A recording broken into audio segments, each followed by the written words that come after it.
असली विजेता हिंदी कहानी गौतम बुद्ध के विचार। गुरुकुल की परीक्षाएं खत्म हो चुकी थीं। सभी छात्र आश्रम में एकत्रित होकर चर्चा कर रहे थे कि अब छुट्टी के बाद वे सभी घर पहुंचकर क्या क्या करने वाले हैं। तभी अचानक से गुरुजी ने आश्रम के बाहर से आवाज़ दी और कहा कि सभी छात्र मैदान में एकत्रित हो जाएं। सभी छात्र मन ही मन ये सोच रहे थे कि घर जाने से पहले गुरुजी उन्हें कोई खास तोहफा दे सकते हैं। सभी छात्र मैदान में इकट्ठा हो गए। गुरुजी ने कहा, मेरे सभी प्रिय शिष्यों, घर जाने से पहले आप सभी एक दौड़ में हिस्सा लें। उन्होंने एक शर्त रखते हुए कहा, आप सबको दौड़ में एक अंधेरी सुरंग को पार करना है और दौड़ में जो भी चुनौतियां आएंगी आप उन सब का सामना करेंगे। हम सब पूरी तरह से तैयार हैं गुरुजी, सभी शिष्यों ने एक ही स्वर में कहा। अगले ही सुबह दौड़ शुरू हुई और सारे शिष्यों ने बहुत स्फूर्ति के साथ दौड़ लगाई। जब वे अंधेरी सुरंग में पहुंचे तब सभी के पांव में कुछ न कुछ चुभने का आवाज प्रतीत हुआ। जगह जगह पर नुकीले पत्थर थे जिनकी वजह से पैरों को बहुत चोट आई और वे सभी दर्द से करा रहे थे। जैसे तैसे दौड़ पूरी हुई। दौड़ पूरी करके छात्र आश्रम में एकत्रित हुए।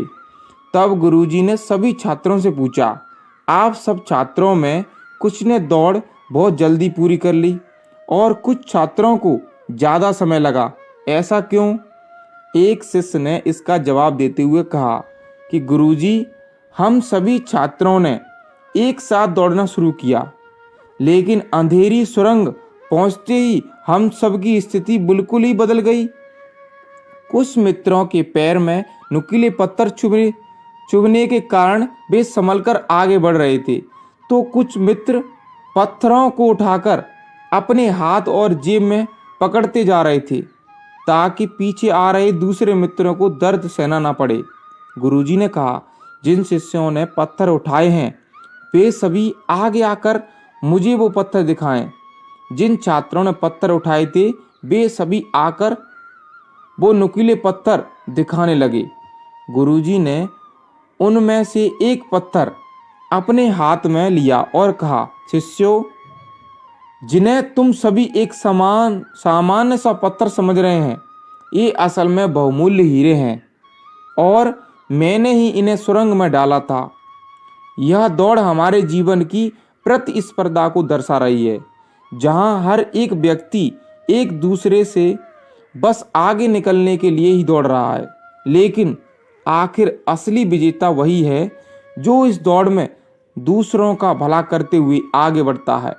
ये हीरे उन सभी शिष्यों को मेरी तरफ से उपहार हैं जो किसी दूसरे की पीड़ा को महसूस करके इन पत्थरों को और उस रास्ते से हटा रहे थे। दोस्तों, जीवन में हमेशा एक बात याद रखिए, आप अपनी लाइफ में असली विजेता तभी होंगे जब आप परोपकार को महत्व देंगे, परोपकार की भावना को समझेंगे और जब आप सिर्फ अपने बारे में ही नहीं बल्कि सबके जीत के बारे में सोचेंगे। इसी प्रकार की और भी वीडियो कहानी देखने के लिए हमारे चैनल को लाइक, सब्सक्राइब, शेयर जरूर करें। मिलते हैं अगले वीडियो में, तब तक के लिए जय हिंद दोस्तों।